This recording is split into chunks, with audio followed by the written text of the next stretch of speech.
तुमचा मुलगा किंवा विद्यार्थी 5 तास मोबाईलवर असतो का? गेम्स, रील्स किंवा यूट्यूब शिवाय बसत नाही का? जर हो, तर हे ऐकून धक्का बसेल की मोबाईल ॲडिक्शनमुळे 12 ते 18 वर्षाच्या मुलांच्या मेंदूचा विकास 30% पर्यंत मंदावतो आणि कॉन्सन्ट्रेशन जवळपास नष्ट होऊ शकते. नमस्कार मित्रांनो, मी नूतन शरद मोहिते, निर्विकार आरोग्याची गुरुकिल्ली या यूट्यूब चॅनलवरती पुन्हा एकदा तुम्हा सर्वांचं अगदी मनपूर्वक स्वागत करते. मंडळी, आज आपण एक अत्यंत गंभीर विषय पाहणार आहोत. मोबाईल ॲडिक्शनच्या मुलांचा ब्रेन आणि भविष्यावरती काय परिणाम होऊ शकतो.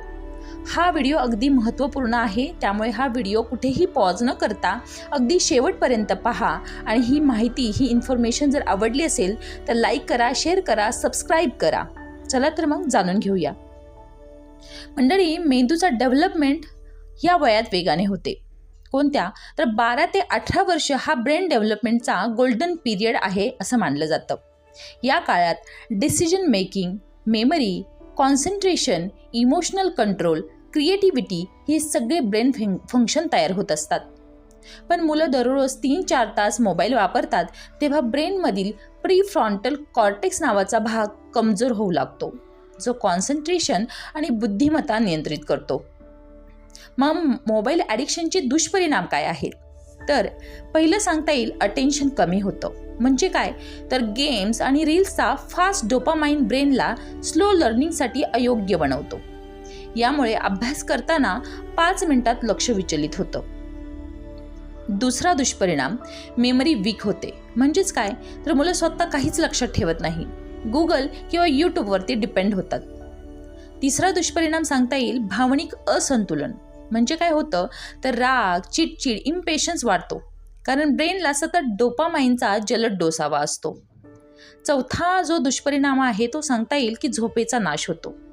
म्हणजेच काय? तर ब्लू लाईटमुळे मेलाटोनिन हार्मोन ब्लॉक होतो आणि झोप उशिरा येते. परिणाम काय होतो? तर मेंदू थकलेला होतो आणि अभ्यास युजलेस वाटायला लागतो. पाचवा दुष्परिणाम सांगता येईल की डिप्रेशन आणि एन्झायटी यांचा धोका. लाईक्स, व्ह्यू, ऑनलाईन कंपॅरिझन यामुळे कॉन्फिडन्स कमी व मानसिक ताण वाढू लागतो. मंडळी, याचा अभ्यासावरती देखील थेट परिणाम होतो. कसा? तर टीचर्स आणि पॅरेंट्स सांगतात पण मुले ऐकत नाही, कारण ॲडिक्शन म्हणजे फक्त हॅबिट नाही, तर ती एक ब्रेन डिसीज सारखी असते. म्हणजेच कसं? तर 3 तास फोन इज इक्वल टू 40% कमी ग्रेड्स, सतत notifications is equal to memory loss, multitasking is equal to brain damage. Mobile एवढा शक्तिशाली आहे की अभ्यास करताना टेबलवरती फोन जरी ठेवला तरी ब्रेन 20% कमी काम करतो, जरी तो सायलेंटवरती असला तरीही. मग यावरती प्रिव्हेन्शन काय आहे? प्रिव्हेन्शन म्हणजे काय? तर उपचार नाही, तर फक्त मार्ग. याचा एकच फक्त उपाय म्हणजेच काय? तर कंट्रोल विथ डिसिप्लिन. मुलांसाठी दररोज 1 ते 1.5 तास content based mobile time, game व रील्सवरती मर्यादा आल्या पाहिजेत. फक्त विकेंडला कधीतरी थोड्याफार प्रमाणात मोबाईल दिला पाहिजे. झोपण्याच्या 1 तास आधी फोन बंद. अभ्यासाच्या वेळेत फोन दुसऱ्या खोलीत असला पाहिजे. पॅरेंट्स स्वतः हे उदाहरण देण्यासाठी असले पाहिजेत.